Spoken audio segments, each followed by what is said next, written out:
بسم الله الرحمن الرحیم. السلام علیکم ورحمت الله وبرکاتو.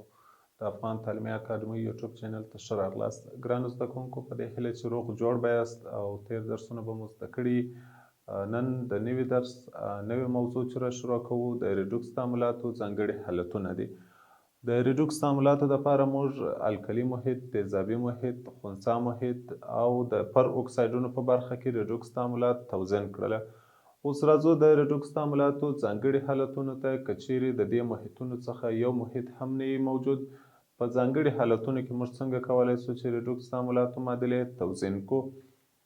نوموړی درس د کتاب 218 صفحه او زموږ د درس نمبر 70. د ریډوکس تعاملاتو توضیح ځانګړي حالتونه. که چیرې موږ په ریډوکس تعاملاتو کې عضوي مواد ولرو یا په ریډوکس تعاملاتو کې داسې مواد ولرو چې د هغوی اکسیډیشن نمبر ټاکل ستونزمن وي، یا دې ته ورته نور داسې حالتونه وي چې موږ په هغه میتودونو سره چې الکلي محیط، تیزابي، خنثا او پر اکسایډونه او په دې کې موږ نشو کولی ریډوکس تعاملات توضیح کړو، نو د هغه دپاره بیا موږ ځانګړي حالتونه لرو چې په هغه کې موږ ځینې معادلې نن توضیح کوو په دې درس کې. لومړی، که چیرې اکسیډیشن نمبر ټاکل شوي په دې کې ستونزه وي، موږ نشو کولی اکسیډیشن نمبر وټاکو د ځینې موادو. دا کمپلیکس کمپاوند یا مغلق مرکبات چې ورته وایي هغه موجود وي، نشو کولی اکسیډیشن نمبر وټاکو. یا عضوي مرکبونه وي، د هغه دپاره موږ اکسیډیشن نمبر نه لرو چې هغه ټوله ولانسونه دي. یا ځینې نور حالتونه چې اکسیدي یا ارجاع شوي برخې ډېرې وي، زیاتې وي، نو د هغه دپاره بیا موږ د یو میتود څخه استفاده کوو چې هغه ته شکلي میتود وایو یا سمبولیک میتود وایو. د دې میتود پر اساس باندې موږ د معادلې د دواړو خواوو چارجونه او الکترونونه سره مساوي کوو چې دې ته د الکتروني بیلانس میتود وایي. لومړی راځو د دې دپاره یو مثال مو په نظر کې نیولی دی. په دې مثال کار کوو. یو مرکب چې هغه بورون هایدراید مرکب دی، د هایدرایدونو د کورنۍ څخه دی، دا تعامل کوي د پوتاشیم کلورید سره. په نتیجه کې پوتاشیم کلوراید او بوریک اسید ورڅخه لاسته راځي. اوس راځو دا تعامل توضیح کوو. په لومړي قدم کې د دوی اکسیډیشن نمبرونه ټاکو. دا کولی شو چې وټاکو، اکسیډیشن نمبرونه یې ټاکو، د هغه د مخې موږ معادله توضیح کوو. هایدروجن اکسیډیشن نمبر موږ ویلی دی که د فلزاتو سره هایدروجن یو ځای شي چارج -1 دی. دلته هایدروجن چارج -1 او بورون چارج -3 فلز دی، په دریم ګروپ کې دی، په آخري مدار کې 3 الکترونونه دی، هغه د لاس ورکوي. وروسته راځو پوتاشیم ته، په اول ګروپ کې دی، 1 الکترون د لاس ورکوي -1. اکسیجن په شپږم ګروپ کې دی، 2 الکترونونه اخلي -2. که چیرې موږ د کلورین چارج ته وګورو، دلته -5 دی. د معادلې په دې طرف کې پوتاشیم 1، کلورین -1، هایدروجن -1، اکسیجن -2. اوس که چیرې موږ د بورون چارج ته وګورو، 2 په 3 کې -6 کېږي او 3 مثبت چارجونه دي. د 6 څخه چې موږ 3 ایسته کړو، 3 مثبت چارجونه پاتېږي. د بورون چارج دلته هم موږ -3 په نظر کې نیسو. وروسته راځو معادله نور هم مخته وړو چې هغه برخې چې اکسیدایز شوي دي او هغه برخې چې ارجاع شوي دي هغه برخې جلا کوو.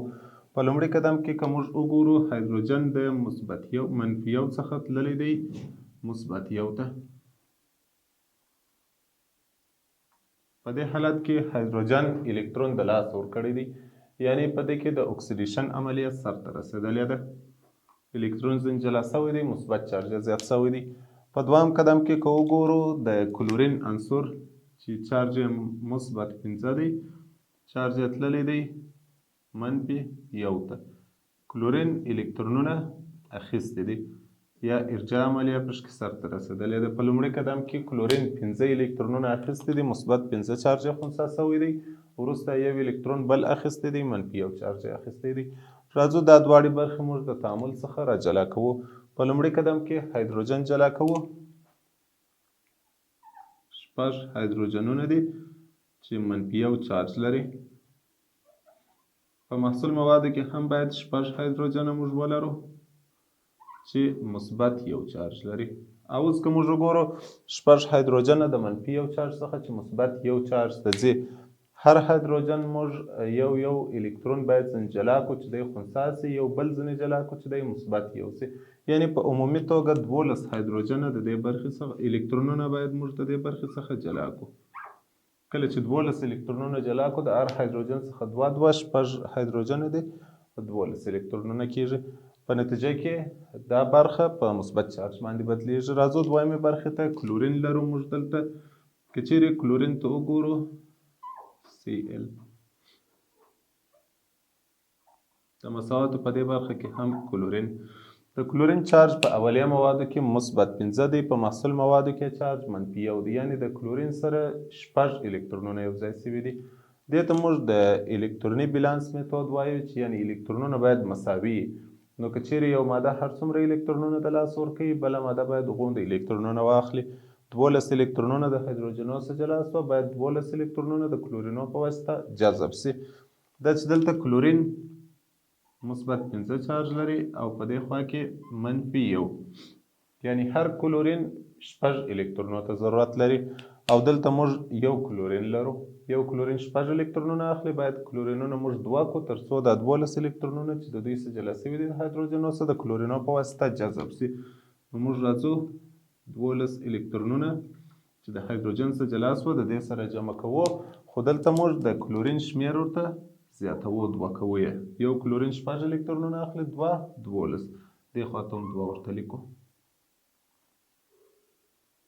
هغه الکترونونه چې وه هغه مو برابر کړل، یا د الکتروني بیلانس میتود چې موږ ورته وایو هغه مو پر عملي کوي. اوس که چیرې موږ وګورو دلته د الکترونونو مقدار -12 او مثبت 12 دواړه سره اختصار کولی شو. هایدروجنو شمېر هایدروجنونه شپږ دانې جمع په اولیه موادو کې کلورینونه 2 کلورینه او په محصول موادو کې که چیرې موږ وګورو شپږ هایدروجنه بیا هم او جمع کلورین 2. او اوس دغه ضربونه چې موږ پیدا کړله دا که چیرې په لومړۍ معادله کې موږ ولیکو معادله به توزین سوې وي. شپږ ضرب دا وړو د هایدروجن ضرب دی، د هایدروجن مرکب ته یې لیکو. 2 ضرب د کلورین دی، د کلورین مرکب ته یې لیکو. په دې خوا کې شپږ ضرب د هایدروجن دی. که چیرې موږ شپږ ضرب دلته هایدروجن ته ولیکو د هایدروجن مقدار زیاتیږي، نو باید 2 ضرب ورته ولیکو تر څو شپږ هایدروجنه جوړ کړي. دلته هایدروجن یو بل ضرب لري چې 3 دی، نو موږ که چیرې 2 ورته ولیکو 2 ضرب شپږ هایدروجنه شي. کلورین ته که راسو 2 ضرب لري هغه به دلته ولیکو. اوس که چیرې موږ اولیه موادو ته وګورو، په اولیه موادو کې زموږ هایدروجنونه شپږ هایدروجنه دي، دلته هم ضرب موږ شپږ لرو، نو دوهم ضرب لیکلو ته ضرورت نشته. دا شپږ که چیرې موږ ورته ولیکو 18 هایدروجنه کېږي، نو دی بیرته ځینې ایسته کوو. او اوس که موږ راسو معادلې ته وګورو انشاءالله توزین سوی به وي. 2 دانې بورون په اولیه موادو کې لرو، په محصول موادو کې که وګورو هم د بورون ضرب 1 دی، 1 په 2 کې 2 بورون. هایدروجن ته که وګورو شپږ هایدروجنه په اولیه موادو کې دي، په محصول موادو کې هم 2 3 شپږ. پوتاشیم په اولیه موادو کې 2 اتومه، په محصول موادو کې هم 2.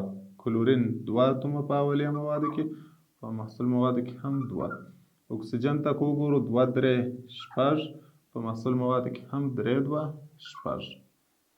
چې دا معادله موږ په یو ځانګړي حالت سره توزین کړه د الکترونو شمېر مو سره ورمساوي کوي. یعنې دلته موږ الکلي محیط، تیزابي محیط، د هایدروجن شمېر، د OH شمېر، اوبه، پروکساید دا شی نه درلودی، یوازې مو د الکترونو شمېر دواړو خواو ته مساوي کوي، نو زموږ معادله توزین شوله. راځو ګرانو زده کوونکو د هغه موضوع مطابق یوه بله معادله هم توزین کوو. په دې معادله کې موږ 2 مرکبونه لرو چې یو عضوي مرکب دی چې دې ته موږ اوکزالیک اسید وایو او بل پوتاشیم کلوریت دی. نوموړی مرکب د اوکزالیک اسید داسې یو شکل لري چې د تیزابو 2 عضوي ګروپونه سره یو ځای شوي دي.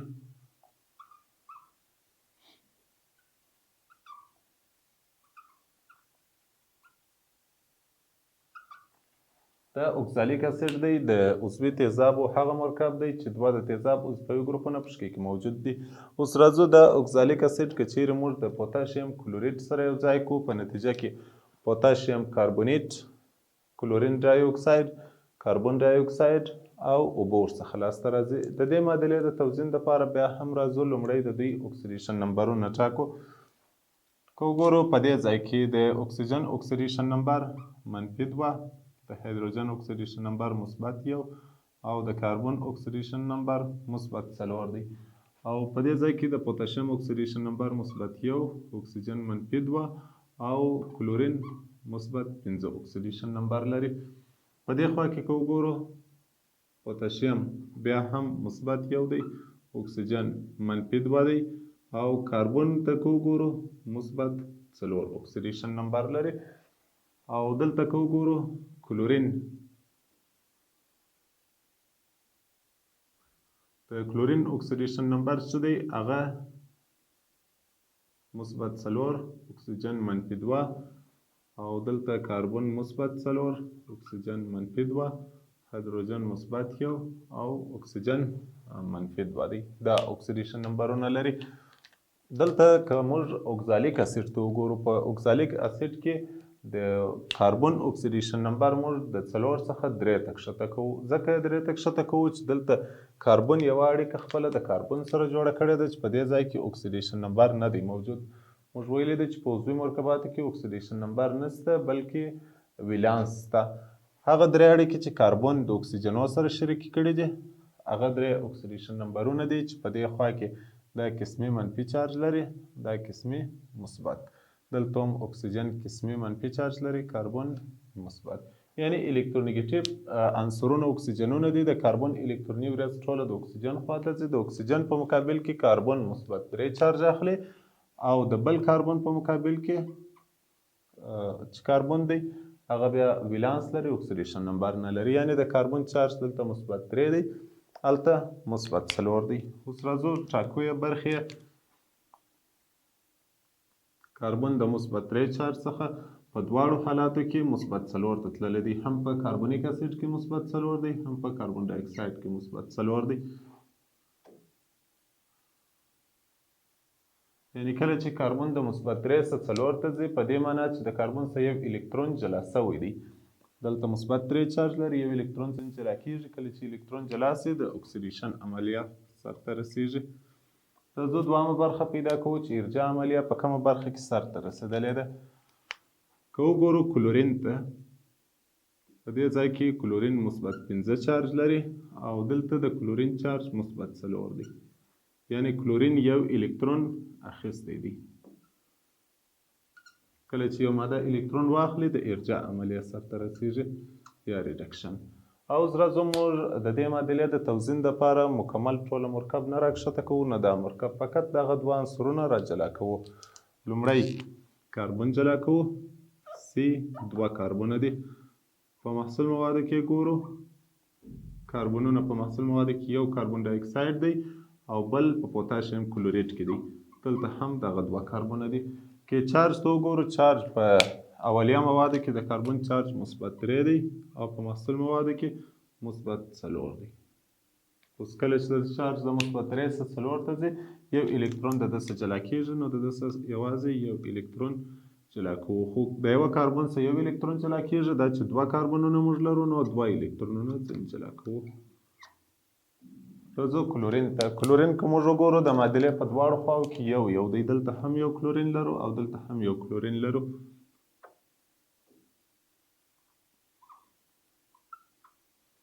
د کلورین چارج ته که وګورو په اولیه موادو کې کلورین -5 چارج لري او په محصول موادو کې چارج -4 ته تللی دی. یو چارج یې خنثی شوی دی، یعنی یو الکترون ده اخیستی دی. د ده سره یو الکترون جمع شوی دی. اوس دا بیا یو بل حالت دی. دلته موږ نه غواړو چې د الکترونونو شمېر سره مساوي کړو. د الکترونونو شمېر یې ضریب ورته ګرځوو.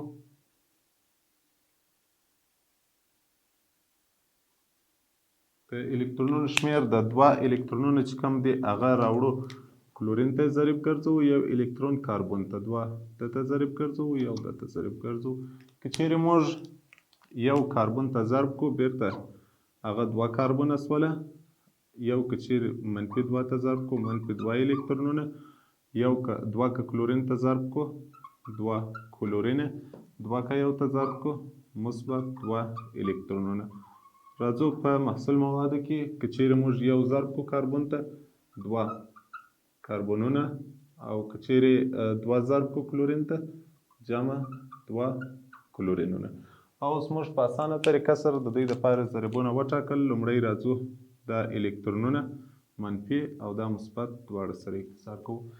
د کاربن دپاره 2 ضریب دی. که وګورو کاربن دلته هم 2 دی او په محصول موادو کې هم یو کاربن دلته لرو، یو دلته توزن دی. د کلورین دپاره مو 2 ضریب پیدا کړي په اولیه او محصول موادو کې. په اولیه موادو کې هم 2 ورته لیکو کلورین ته، په محصول موادو کې هم 2 ورته لیکو. نور ګورو چې معادله توزن شوې ده او که نه ده توزن. لومړی راځو کاربن د معادلې په دواړو خواو کې 2 اتومه دی. کاربن لیکو.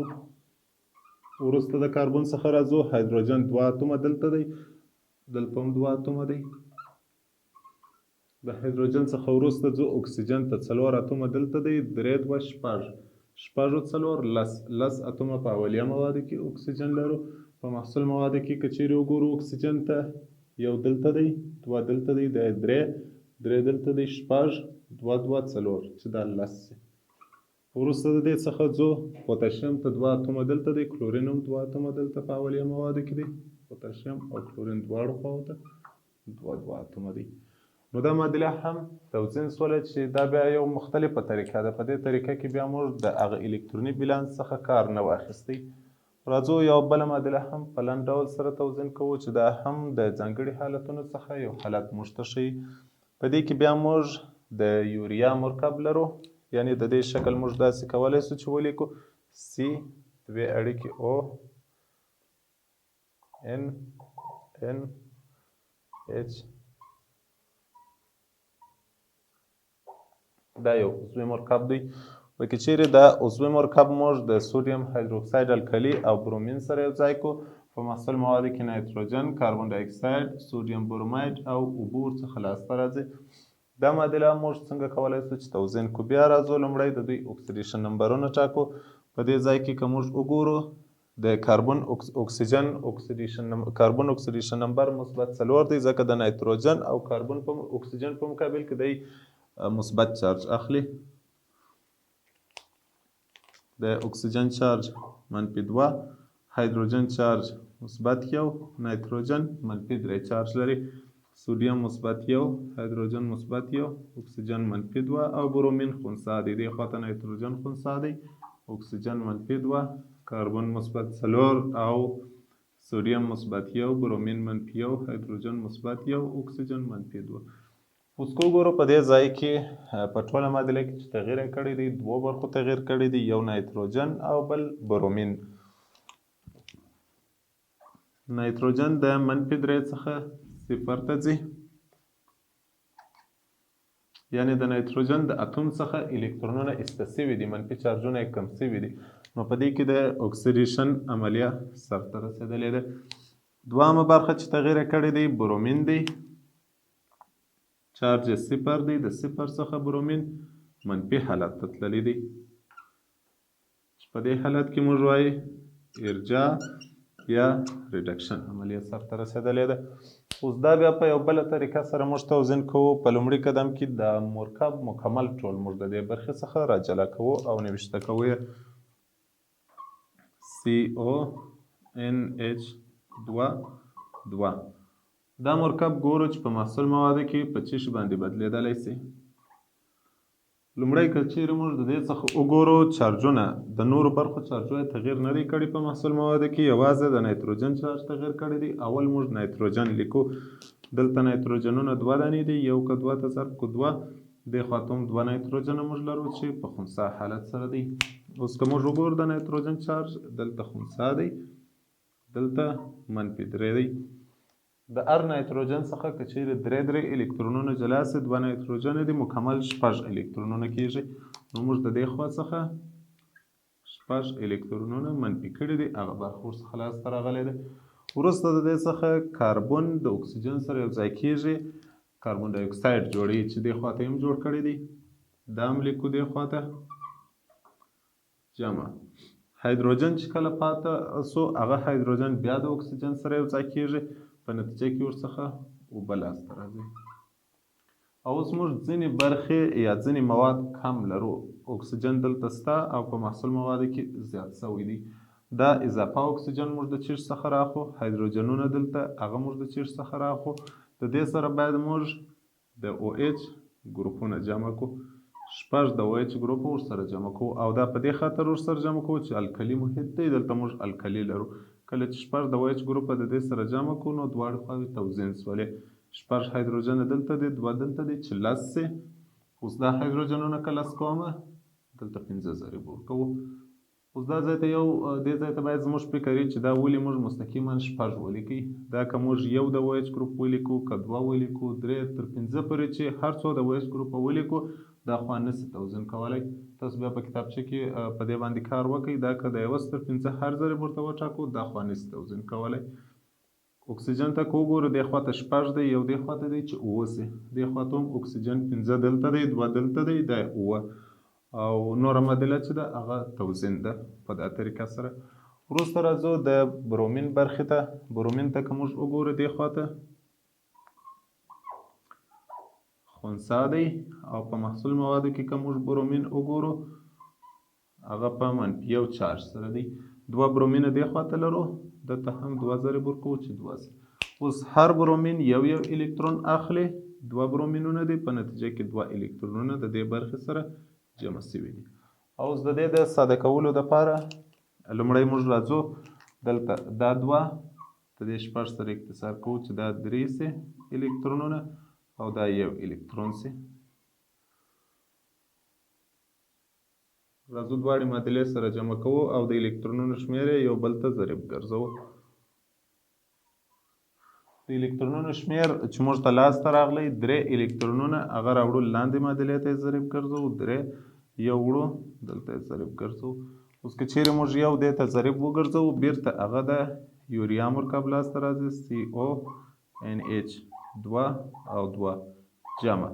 یو که چیرې OH ته ولیکو 6 د OH ګروپونه لاسته راځي. یو که چیرې -3 ته ضرب کو -3 الکترونونه. راځو د دویمې معادلې اولیه مواد لیکو. 3 که برومین ته ولیکو 3 برومینونه لاسته راځي د مالیکول په شکل. 3 که یوه ته ضرب کو -3 الکترونونه لاسته راځي. اولیه مواد خلاص شول. راځو د معادلې محصول مواد لیکو. محصول موادو کې یو که دې موادو ته ضرب کو بیرته موږ ته نایتروجن جمع کاربن ډای اکساید جمع 15 مالیکوله H2O لاسته راځي. او په دې خوا کې 3 که چیرې موږ 2 ته ضرب کو 6 برومین لاسته راځي. دا 6 برومینونه. او اوس کوم ضریبونه چې موږ لاسته راوړه هغه وړو په اوله معادله کې لیکو. برومین ته 6 ضریب لاسته راغلی 6 ورته لیکو. اوبو ته 15 ضریب لاسته راغلی دا 15 ورته لیکو. کاربن ډای اکساید ضریب نه لري 9 ورته لیکو. نایتروجن هم ضریب نه لري 1 دی هغه 1 پرېږدو. 3 دانې مثبت الکترونونه او 3 منفي چې جلا شوي دي دا سره اختصار کوو. 3 برومینه دلته دي 3 ضریب ورته لیکو. 6 د OH ضریب دی دې ته 6 ضریب لیکو، بل ضریب نه لرو. اوس راځو ګورو چې دا معادله توزین ده که نه ده توزین. که وګورو کاربن دې خوا ته 1 اتوم دی، دې خوا ته هم کاربن 1 اتوم دی، دواړو خواو ته 1 لیکو. وروسته د دې څخه اکسیجن ته که وګورو اکسیجن دې خوا ته 1 اتوم دی، 6 اتومه دې خوا ته دی چې 9 اتومه سي. دې خوا ته هم 2 دلته دی 15 دلته دی چې 9 سي. دریم اتوم چې ګورو نایتروجن دې خوا ته ضریب 1 دی 1 په 2 کې 2 نایتروجن دې خوا ته هم 2 دی. بله ماده چې هایدروجن دی 2 2 4 6 دلته دی چې 10 سي. دلته هم 15 2 10. بله ماده سوریم دی 6 اتومه دی دې خوا ته، دې خوا ته هم سوریم 6 اتومه دی. او بله ماده وروستی چې برومین دی 3 2 6 دې خوا ته هم 1 6 هغه 6. نو دا زموږ درس و د ریډوکس تعاملاتو اړوند. ریډوکس تعاملات درس یا فصل یې مکمل خلاص سو. د نن ورځ درس یې وروستی درس و چې څنګه په ځانګړو حالتونو کې موږ کولی سو ریډوکس تعاملات توزین کو. په دې هیله چې درس مو زده سوی استفاده مو ترې کړې. د الله په امان، الله مو مل شه.